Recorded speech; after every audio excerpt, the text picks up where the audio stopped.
কবে খুলবে Kavi Subhash metro station? Update দিলেন মেট্রো কর্তা।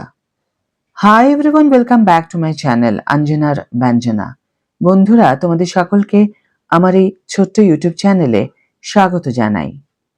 পিলারে ফাটল দেখা দেওয়ায় গত জুলাই থেকে বন্ধ হয়ে যায় কবি সুভাষ মেট্রো স্টেশন। কলকাতা মেট্রোর ব্লু লাইনে দক্ষিণ প্রান্তের সর্বশেষ স্টেশন হিসেবে যার পরিচিতি ছিল কয়েকদিন আগেও, সেই কবি সুভাষ মেট্রো স্টেশন আপাতত বন্ধ। তার পিলারে ফাটল দেখা দেওয়ায় নিরাপত্তার স্বার্থে গত জুলাই মাস থেকে আর মেট্রো ওই স্টেশন পর্যন্ত যাচ্ছে না। মেরামতিতে কাজ চলছে দ্রুত গতির সঙ্গে। যাত্রীদের মনে প্রশ্ন, ফের কবে চালু হবে এই মেট্রো স্টেশনটি? এই প্রশ্নের জবাব এবার মিলল খোদ মেট্রো কর্তার কাছেই। শনিবার এক অনুষ্ঠানে কলকাতা মেট্রোর নতুন জেনারেল ম্যানেজার জানালেন, এখনো 6 থেকে 7 মাস সময় লাগবে কাজ শেষ হতে।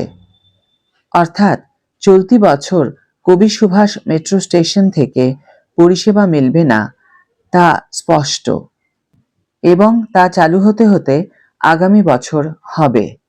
গত 28শে জুলাই কবি সুভাষ মেট্রো স্টেশনের একটি পিলারে ফাটল দেখা যায়। এই স্টেশনটি মাটির উপরে প্রায় 21টি পিলারের উপর তৈরি। একে একে 4টি পিলারে সেই ফাটল স্পষ্ট হয়। ফলে রাতারাতি মেট্রো চলাচল বন্ধ করে তা মেরামতির কাজ শুরু হয়। স্টেশনের কাঠামো ফের পরীক্ষা করতে সমীক্ষা শুরু করে দায়িত্বপ্রাপ্ত একটি সংস্থা।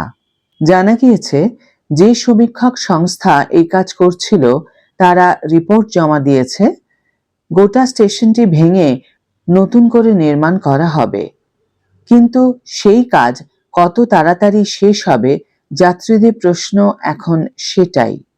কারণ ব্লু লাইনের দক্ষিণ প্রান্তে শেষ স্টেশন হিসাবে এই মেট্রো স্টেশনটি গড়িয়ার বিস্তীর্ণ এলাকা সংযোগকারী।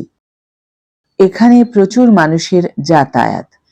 স্টেশনটি বন্ধ হওয়ায় তারা সমস্যায় পড়েছেন। যদিও এখান থেকে নিকটবর্তী মেট্রো স্টেশন শহীদ ক্ষুদিরাম যেতে বাস অটো পরিষেবা আছে। কলকাতা মেট্রোর নতুন জেনারেল ম্যানেজার সুধাংশু শেখর মিশ্র জানিয়েছেন, এই কাজ করতে সময় লাগবে। 2026 সালের মাঝামাঝি সময়ের মধ্যে তা শেষ হবে। তিনি আরও জানিয়েছেন, আগামী সপ্তাহ থেকে এই কাজে আরও গতি আসবে। শহীদ ক্ষুদিরামের স্টেশনের পর যে ক্রসওভার তৈরি করার কথা, তাও আগামী সপ্তাহের মধ্যে তৈরি হয়ে যাবে বলে আশ্বস্ত করেছেন তিনি।